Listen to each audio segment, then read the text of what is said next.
Welcome. I'm E.G. Marshall. Our story is about a man named Will Crawford, imprisoned for a daring theft, which he did not commit. Can you imagine being confined to a cell for years, thrown in with thieves, felons, addicts, and dangerous criminals? What would you think about? How would you preserve your sanity? And what would you do if you were released? Will Crawford knew. Our mystery drama, The Corpse Wrote Shorthand, was written especially for the Mystery Theater by Roy Winsor and stars Mandel Kramer. It is sponsored in part by Listerine Lozenges and Buick Motor Division. I'll be back shortly with Act One.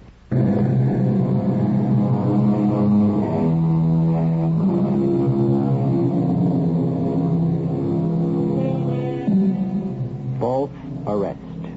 False imprisonment. Within ourselves, each of us, in imagination, can visualize just about anything that can happen to another person. We can dream about love because it has touched us, about hate because we have hated, about success, failure, hunger, and pain. But I, for one, cannot imagine being arrested and imprisoned for a crime I didn't commit. And that is what happened to one honest man named Will Crawford. You won't change your mind, Nick. I've explained, Mom. Yes, you certainly have.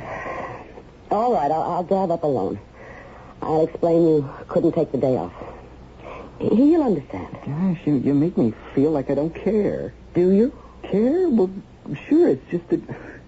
Well, I'm new at this job, and I don't like to have to ask for a day off to drive up there. It's not so bad up there, Nick. I've been going up once a week for 5 years. Oh, I know. I've been up, too. It's just it makes me feel funny. Why, because it's a prison? Well, sure. Then I understand.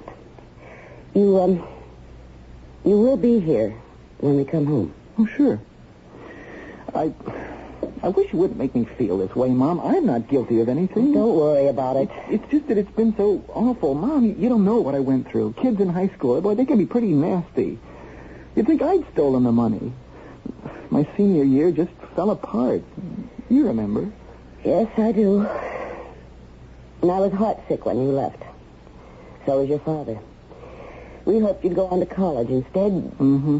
One lousy job after another. Couldn't get a decent one. I'd say I'm Nick Crawford, and that's it. You the son of the man who stole all that money from the Pendleton Bank? Well, I mowed a lot of lawns. No one worried I'd steal their power mowers. Oh, Nick. We should have left River Falls and gone someplace else, changed our name, started fresh. Nick, I must get ready. You still believe, don't you, Mom? I know your father. He's an honest man. He says he did not embezzle the money from the Pendleton Bank, and I believe him. What happens now? I don't know. Mom, why don't we sell the house, move away? And admit your father's guilt? Oh, gosh, he was found guilty. He was the bookkeeper. The books have been tampered with. Over $100,000 is missing. And someone has it, but not your father. What's he going to do when he comes home? He can't get a job in River Falls. Who'd take a chance on him? I believe your father is innocent, Nick. That has given me the strength to hold my head up to all those customers who come into the variety store and buy odds and ends and give me pitying looks. I know you've been embarrassed by what happened to your father. So you don't have to be here when I bring him home. No. I'll be here to say hello, and then I think I will clear out. I just can't go on living like this, Mom. I just can't.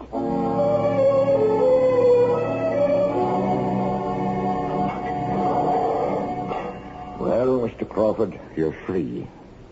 So I am. I'm glad to see you get out. Not that you ever gave me any trouble. That's not what I meant. I know. I never thought I'd meet a man like you. I kind of miss you, Mr. Crawford. What's it been, 5 years now? Commuted to 5 for good behavior. What's going to do now? What would you do if you'd been sentenced to prison for a crime you didn't commit? You're still saying that, are you? It's true. Well, I'd like to believe you, but I don't know. I read up on the trial and how they proved you juggled your books. Someone juggled the books. I didn't. If you say so, Mr. Crawford. Let me ask you again. If you'd been sentenced to prison for a crime you didn't commit, What would you do? If I'd been given a bum rap and then got out, I'd go after the double-crosser who committed the crime and wring the truth out of him. Mm-hmm.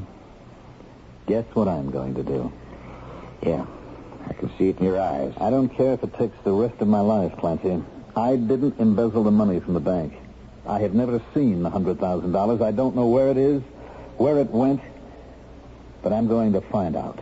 And when I do, Yeah. I've been labeled a thief. I've been in prison for 5 years. Think of what this has done to my wife and to my son. How they've suffered. I can't give them back those 5 years of humiliation, but I can create a future for us. All I have to do is discover who framed me. Good luck, Mr. Crawford. Thank you, Clancy. You know where the warden's office. Oh, sure. I'll see him and listen to his little speech. You committed a crime against society for which you were tried and found guilty. You paid your debt. Now you're a free man again. Mm-hmm. Then he'll wish me good luck and give me some money. He's performed his job. Next case. Doesn't make any difference whether the person was guilty or innocent. The warden makes the same speech. It's like dealing with a machine. It performs a function, but it has no judgment, no heart. Just punches you in or out. Well, he's not a bad guy, Mr. Crawford. I know that. He's just a cipher in our equation of justice. Goodbye, Clancy. So long, Mr. Crawford. If I sound bitter, it's because I am. I've been robbed of 5 years of my life. I can't get them back. But somebody's going to pay for it. Starting now.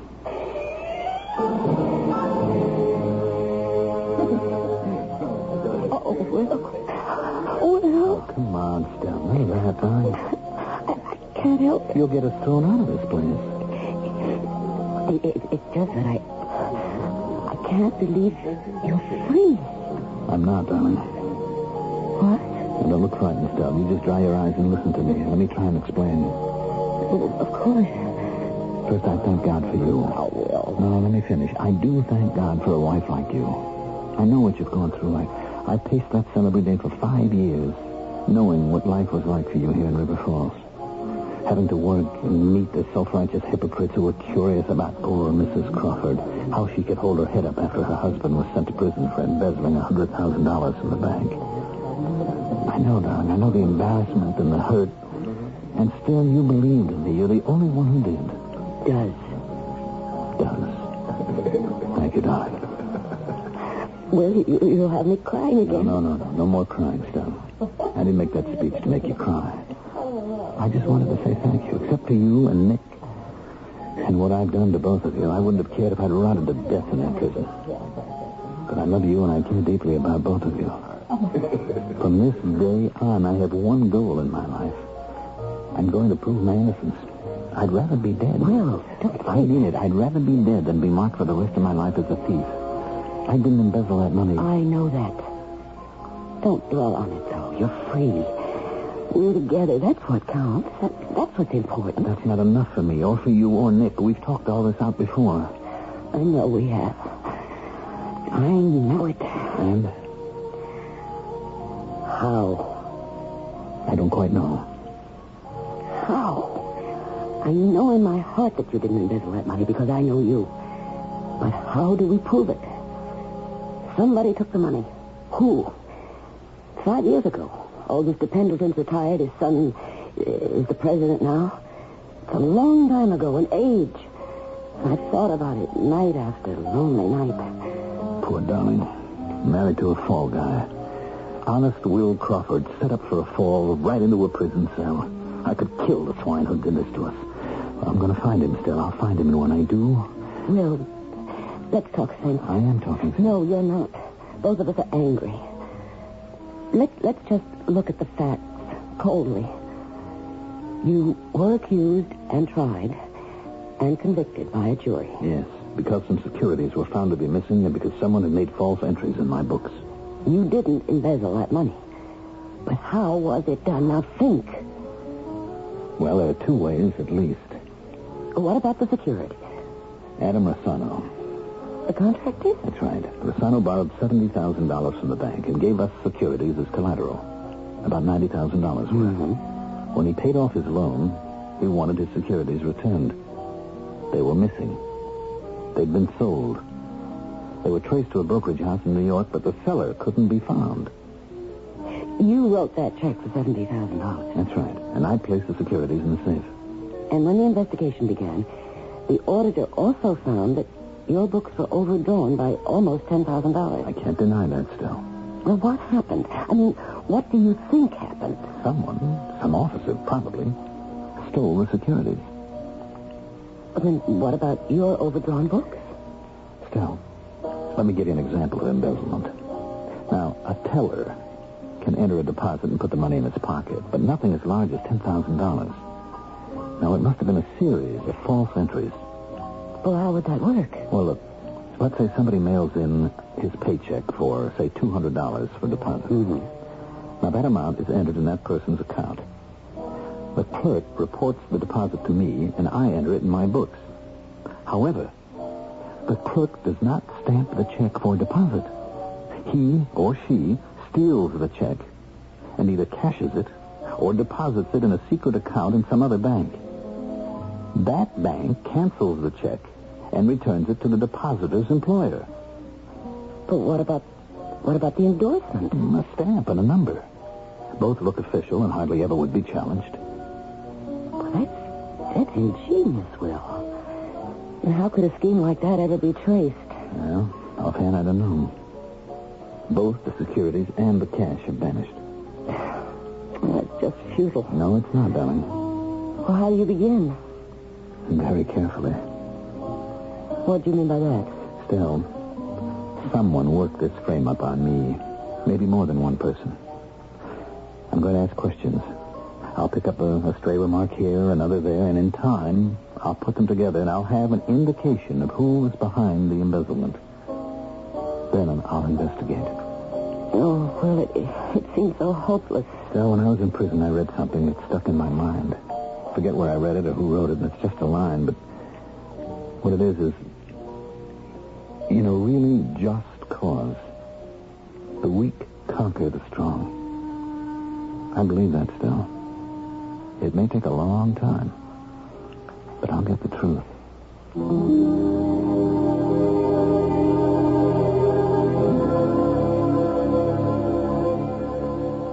Those lines from Shakespeare's Othello come to mind. Who steals my purse steals trash. 'Tis something nothing. 'Twas mine, 'tis his, and has been slave to thousands. But he that filches from me my good name robs me of that which not enriches him, and makes me poor indeed. Will Crawford's sentiment exactly. I'll return shortly with Act 2, and then we will find out if the former bookkeeper can exonerate himself.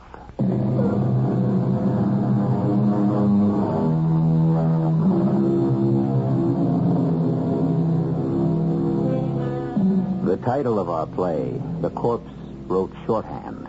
A provocative title. What in the world can it mean? Will Crawford was imprisoned for embezzlement. Then what's this about a corpse? And how in heaven's name could a corpse write shorthand? Well, an honest story should have an honest title. Let's find out just what this title means. Good morning, Mr. Pendleton. Ah, Crawford. Thank you for seeing me. Yes. I must say I'm surprised by your visit. My father... I tried to visit him, but he refused to talk to me, so I'm grateful to you for these few minutes. Oh, yes. Yes. Sit down. I haven't much time. Thank you. I came home last night. Yes. There was a squib in the forum yesterday that you'd been released. What brings you to me, Crawford? I should think it would be embarrassing for you to walk into the bank. Not at all. I spent many productive years in the bank as your bookkeeper, and I have nothing to be embarrassed about. You don't? No. I didn't embezzle that money. I'm a forgiving man, Crawford, but I am not stupid. And arrogance makes me angry. You've made a mistake, and you've paid for it. I'm willing to forget the damage you did to the bank's reputation. But when you declare bluntly that you did not embezzle, you sound demented. I'm telling the truth. You were arrested, tried, and convicted. How dare you waste my time saying that you're innocent? Now, if you'll excuse me... If I sold those stolen securities and juggled my books for $10,000, where is it, Mr. Pendleton? Where is the $100,000? Oh, so that's your game. The money will turn up. Oh, not here, not in River Falls. Now that you've been freed, you'll leave town. But wherever you go, you'll be watched, and the money will be recovered. I'm not leaving River Falls. Then you're going to starve to death. Just what do you propose to do, Crawford? I have some ideas. Look, I was the victim of a clever scheme. Some person or persons framed me, and I'll find out who they were. You astonish me. Please, leave. And don't come back. One question. What happened to Doris Conroy? Who? The assistant bookkeeper. She's no longer with the bank. Doris Conroy. I don't really remember her. Well, that's surprising. I beg your pardon? When you were second vice president, you worked with her a lot. A rather pretty girl, dark-haired, nice skin. You were the loan officer at the time. Oh, that girl. Yes, I remember her. What about her? Well, I'd just like to talk to her, that's all. She was my assistant. I have no idea what happened to her. When did she leave the bank? I don't know. Ask Mr. Baker in personnel. He'll tell you. All right, I will. Thank you for your time, Mr. Pendleton. Good morning.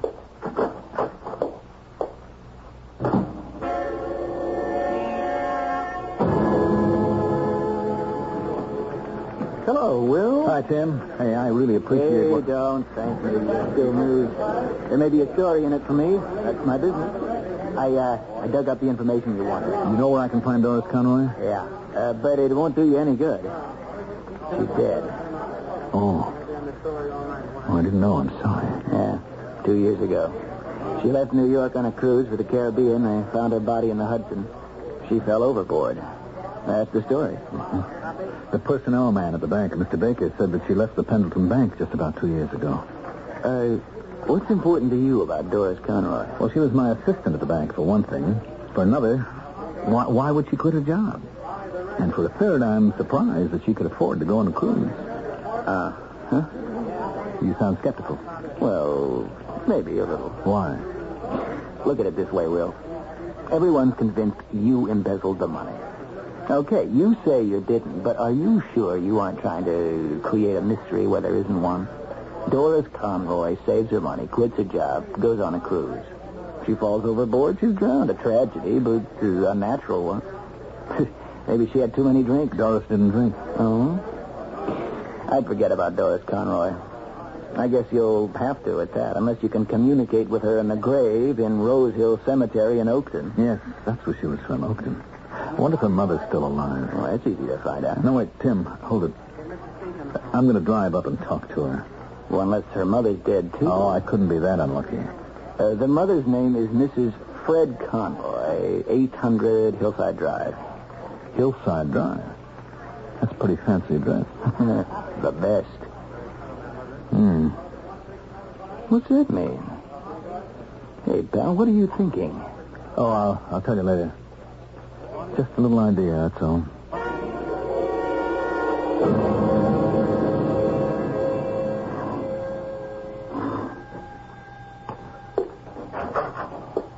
Yes? Mr. Pendleton in River Falls told me that I could... Oh, yes. He's such a considerate man.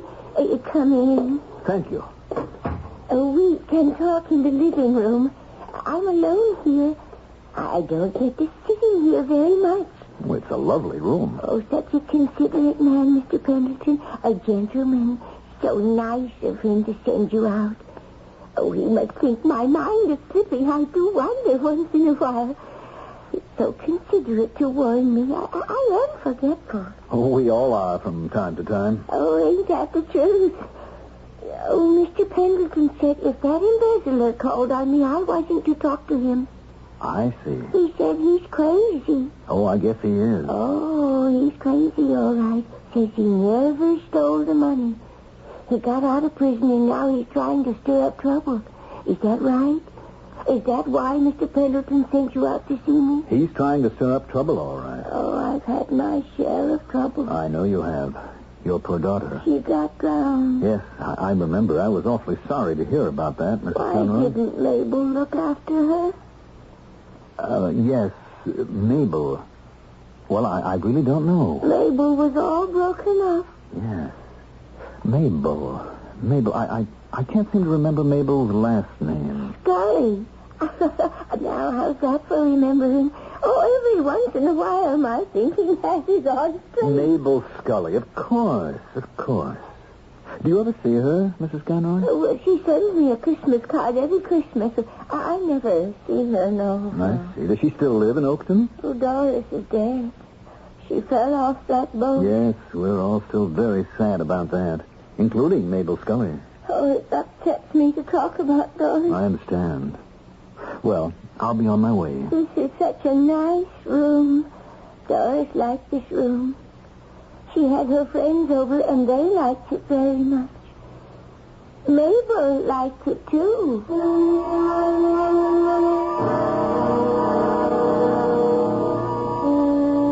Hello, darling. Oh, Will. Give me a kiss. My faithful, trusting wife. You know something? We haven't got much, but we've got each other. That's enough for me. Nick not home? No. But don't worry about it, darling. I understand. He telephoned that he'd be late. I see. Well, so do I. And I can't blame him. I'm an embarrassment to him. You know, this is going to get worse before it gets better still. Now, what do you mean by that? Well, I imagine that Tim Yeager at the Forum will have a story about me in tomorrow's paper. Then he was willing to see you. Oh, I'm glad. He's a nice man. Well, he's got an open mind. That's why he's a good reporter. I don't know what he'll write, but I'm sure that it'll stir up trouble. You know the kind of thing. Crawford still insists he's innocent. People at the store will look at you and know we're both loose in the top story. Oh, I'm used to that. Forget it. Well, how was Tim helpful? Okay. From the beginning. I saw C. Palmer Pendleton. He let you come in? Yep. When I showed up at the bank, I caused a big stir. Most of the persons I worked with are still there, and they looked at me as if they'd seen a ghost. Was it awful? Well, it wasn't easy, darling. Some of them talked to me as if I was contagious. One or two just buried their heads in their work and ignored me. But my arrival was disruptive. That's why Pendleton saw me. And he was his old sanctimonious self. Suggested that we leave River Falls. He'd have an eye on us, of course, to catch me with the money that I've got stashed away somewhere. That cheap hypocrite. All of that, darling. When I told him I was staying right here in River Falls, he got red in the face, told me flatly I'd never be employed again. Now, I asked him about Doris Conroy. Oh, she drowned, Will. Yes, I know that now, but I didn't till Tim told me. Well, I'm sure I must have told you. Well, maybe you did. I guess I didn't remember. Maybe I'd forgotten.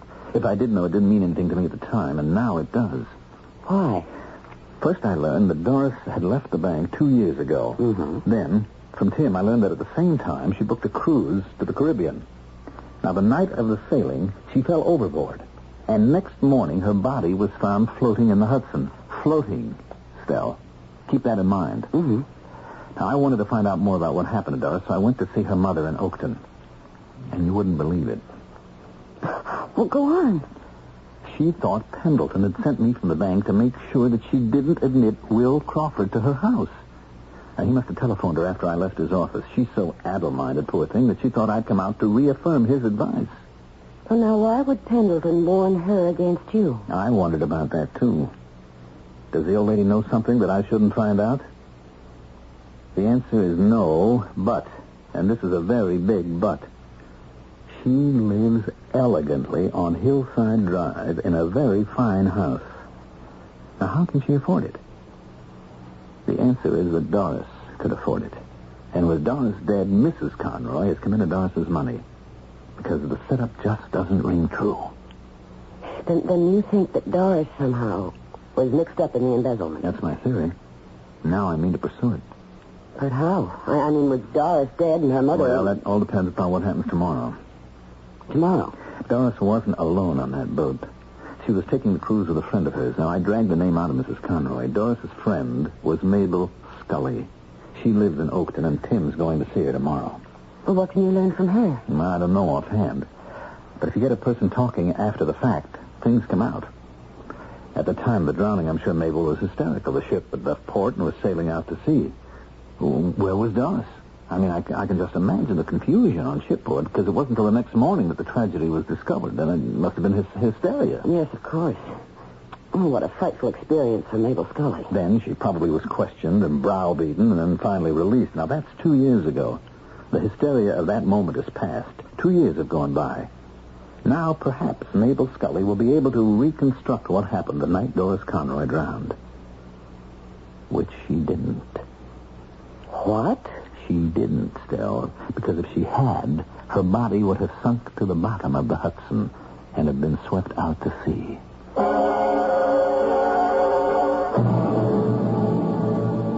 Now that we've established a corpse, what about that shorthand? A curious story indeed. A man is judged innocent until he is proven guilty, and here is a man proven guilty who is innocent. How can that happen in these wonderful days of law and order? Read the newspapers. On a quite regular basis, I read about persons being released from prisons who are innocent when imprisoned. Laws, like cobwebs, entangle the weak, but are broken by the strong, as Will Crawford is about to prove. I'll be back shortly with Act 3.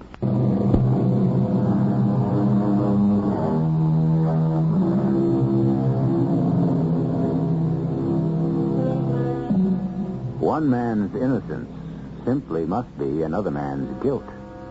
If Will Crawford did not embezzle $50,000 from the Pendleton Bank, who did? He was found guilty and imprisoned for 5 years, and the money still hasn't been found. And he insists he is innocent. Well, we have a corpse on our hands, one that writes shorthand. Is that the clue Mr. Crawford needs to understand before he proves his innocence? His reporter friend Tim is going to try. Thanks for seeing me, Miss Scully. Oh, that's all right. Please sit down. You're Mr. Yeager? Right. Scandal monger supreme for the River Falls Forum, though most of our scandals pretty much of a yawn. Nice place you have here. Oh, it's all right. I got the stuff with the settlement. Ah, and took back your maiden name. You didn't ask to see me to talk about me, Mr. Yeager. It's almost 6 and I'm being picked up in half an hour. Oh, sorry. Miss Scully, a man has just been released from prison after serving 5 years for embezzlement. Yeah, Will Crawford. Right. I read your story in this afternoon's paper. Claims he's innocent. No way. He's trying to find a way, and I'm inclined to go along with him. Now, that's where you enter the picture. Me? Yeah. You and Doris Conroy. Oh, Doris. Oh, yes, that was horrible. I can imagine. That ship was halfway down the Hudson, and I was still looking for Doris. It wasn't until the next morning that we found out. They found her body floating in the Hudson. She drowned. That's what they said at the time. Well, that's what happened. I wonder. Apparently, she fell overboard. Her head hit something, and she drowned. That's right. Of course, drowned isn't quite right. Oh? Now, she died from that smash on the head. There was no water in her lungs. If there had been, she might have been swept out to sea. Oh, it's so ugly even to think about. Yeah. Could become uglier still. What does that mean? Well, let me come to that in a moment. I'm here because I hope you'll reconstruct that night for me. Well, there's very little to tell. Now, you and Doris have been friends for a long time, right? We knew each other since high school. She went to business school and got a job in River Falls at the Pendleton Bank, and I attended junior college. I went to work here in Oakton in the offices of Hometown Insurance. I'm still there. And you went on the cruise 2 years ago, is that right? Yes. And Doris quit her job at the same time, right? Yes, she did. I never knew why. I asked her, of course, but all she'd say was that she was tired of being an assistant bookkeeper. And she had plenty of money? Well, I don't know about that. But she must have. For years, Doris and her mother lived in a 4-room flat above a grocery store. Then they bought that place on Hillside. Oh, that's a really fancy residential area. Those houses cost a lot. Yeah. Did Mrs. Conroy have money? Oh, no. She worked in a dress shop. Mr. Conroy died about 4 years ago, but, I can't imagine him leaving a bundle of insurance. So, how did Doris and her mother move into such a fine house? Where'd the money come from? Well, I don't know. And 2 years later, Doris quits her job, goes on a cruise. Now, you got to admit it's all pretty strange. Well, I know it is. I think about it often. Oh, then it goes out of my head. I don't like to dwell on what happened. What did happen, Miss Scully? I mean, looking back now, calmly, what do you remember about that night on the ship? For instance, what do you remember about the cabin? Oh, it was lovely. Had both of you unpacked? Oh, no. We left our bags and went right up on deck to watch the ship sail. Had friends come to see you off, the old bon voyage party? Oh, just the man I made the mistake of marrying. Doris stayed out of the way. Oh, she said hello to him, but then she sort of drifted off. That's the last I heard of her. And no one came to see her off? No. Her boss expected to, but he was in Providence. He sent a telegram. I gave it to the police. No.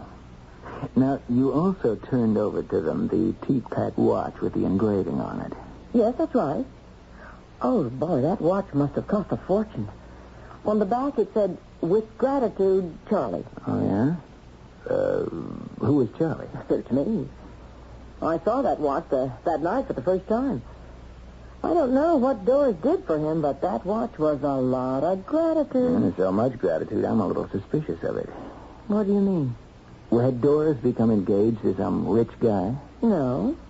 No, she didn't go with anyone. And still, someone gives her a watch that probably cost, $800? Now, what does that suggest to you, Miss Scully? I can't believe it. I can. Blackmail.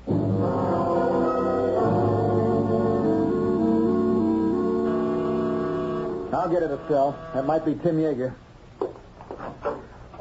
All right. Any luck? Yeah, plenty, I think. Come on in. I'll buy you a drink. Estelle, I'm fixing drinks. One for you, too. Maybe we've got something to celebrate. Hello, Tim.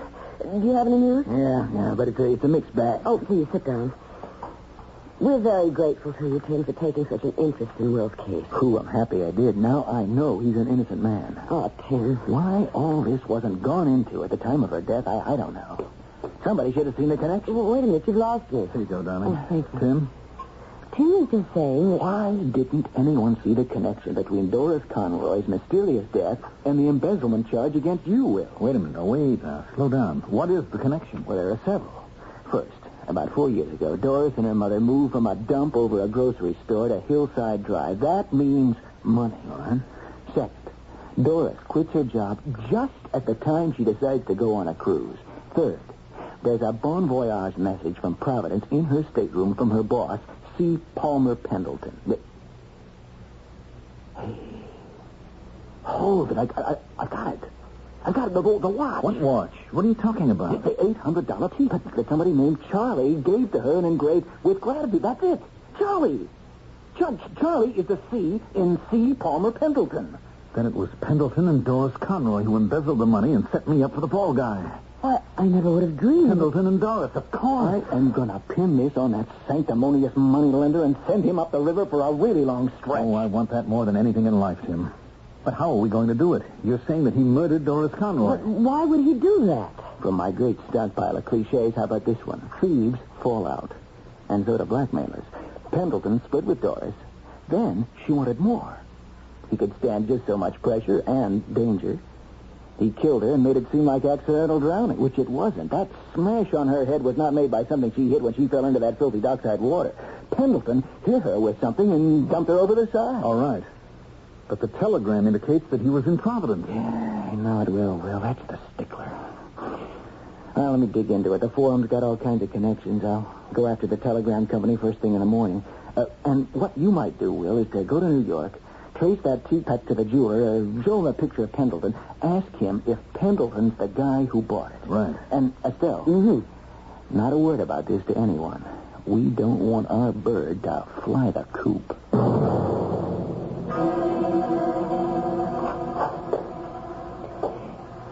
Yes? Oh, isn't it Mr. Will from the bank? Hello, Mrs. Conroy. May we come in? Who is that? This is Mr. Yeager from the River Falls Forum. From the newspaper? Yes. Oh, well, what do you know? Oh, please come in. Oh, isn't this nice, Mr. Will? Miss Conroy, I'm afraid we have some bad news for you about your daughter, Doris. Oh, she's dead. She fell off a boat. Yes. And we think that maybe it wasn't an accident, and we're investigating her death. Oh, Mr. Pendleton has always been so considerate. Well, the police now suspect that maybe somebody pushed her over the side of the boat. Doris was a good swimmer. We think that Doris had an enemy and knew it. Well, maybe so. I wonder if Doris left anything behind her about this enemy of hers. Have you kept all of her things, Mrs. Conroy? Her room is just the way it was when she was away 2 years ago. Could we, see the room?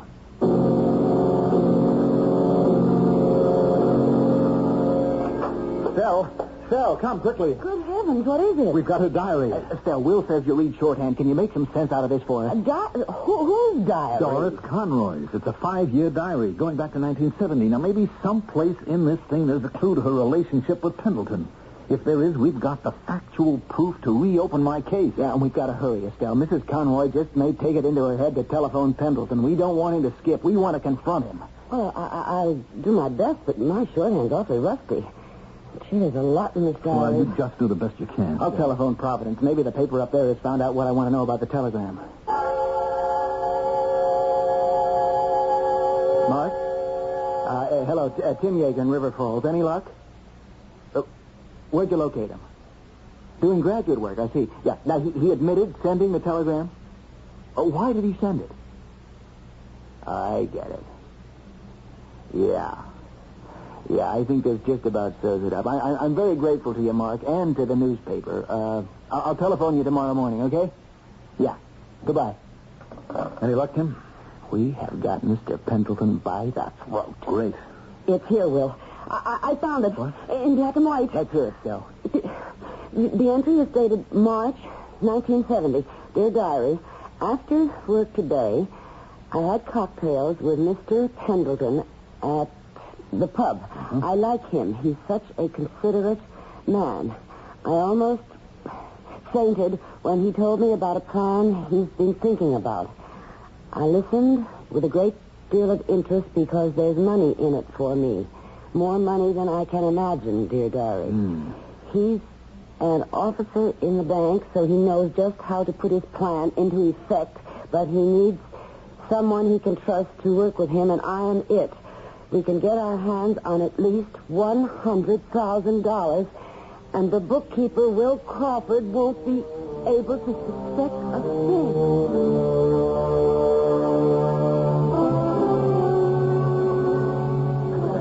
Big day for you, Will. Thanks to you, Tim.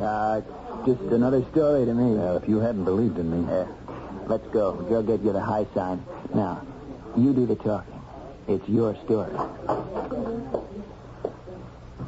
Good morning, Mr. Pendleton. But I was told Mr. Yeager of the Forum asked to see me. Yes, I'm Yeager. What's this jailbird doing with you? He wants to witness and record your admissions, Mr. Pendleton. What? Get out of here. If you don't, I'll have security arrest you. There'll be an arrest, all right. But it'll be yours for embezzling $100,000 from your father's bank and for murdering Doris Conroy because she blackmailed you. You're insane. You and Doris stole the money and made me the fall guy. 2 years ago, she put the bite on you for more money, left her job and planned a cruise. You hit her on the head and threw her overboard. That's a lie. It's not a lie. You sent her a telegram from Providence. How can I murder someone in New York? No good, Mr. Pendleton. You telephoned your son, a student in Providence, dictated the telegram to him, and he sent it for you. Both the newspaper and the police have checked that out. Then you left River Falls and went to New York. You met Doris on shipboard, murdered her, and threw her overboard. And you're that Charlie whose name was engraved on the back of that Peacock watch along with ingratitude. You gave it to Doris. The jeweler identified you from a picture. You proved those charges. The embezzling scheme and Doris's decision to demand more money from you 2 years ago, both are written down in shorthand in her diary. Mr. Pendleton, the River Falls police are waiting outside for you. I denied the embezzlement charges against me, Mr. Pendleton, but I was jailed for 5 years. The charges against you can't be denied.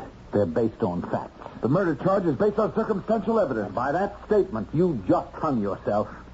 You've admitted that there is a murder charge. Tim, ask the police to come in.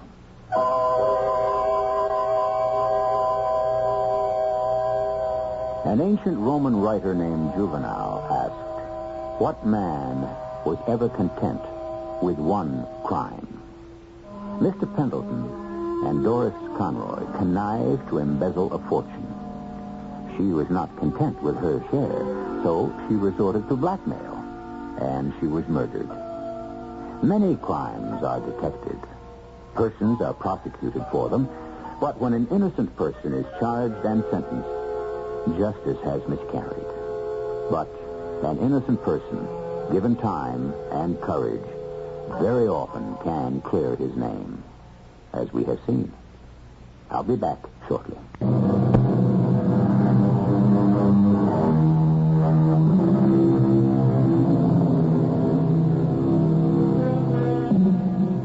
Modern justice dates back to the year 1215, when the Magna Carta guaranteed that no subject should be kept in prison without trial and judgment by his peers. The Western world has lived by that precept for almost 800 years. Sometimes justice may be unjust or slow, but in the long run, it is not only the sum of all moral duty. It is also what makes each of us equal.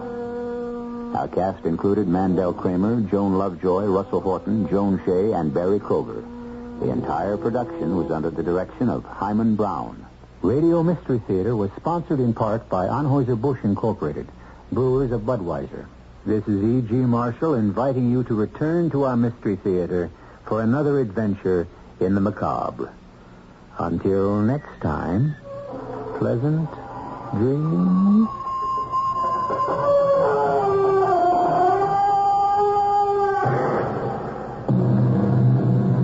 Tonight's WOR Mystery Theater was also brought to you in part by ShopRite Supermarkets, where you get a lot more for a little less. The preceding program was furnished by CBS Radio. On the WOR community calendar, tomorrow is the big day at Bloomingdale's, the WOR Children's Christmas Fun Party.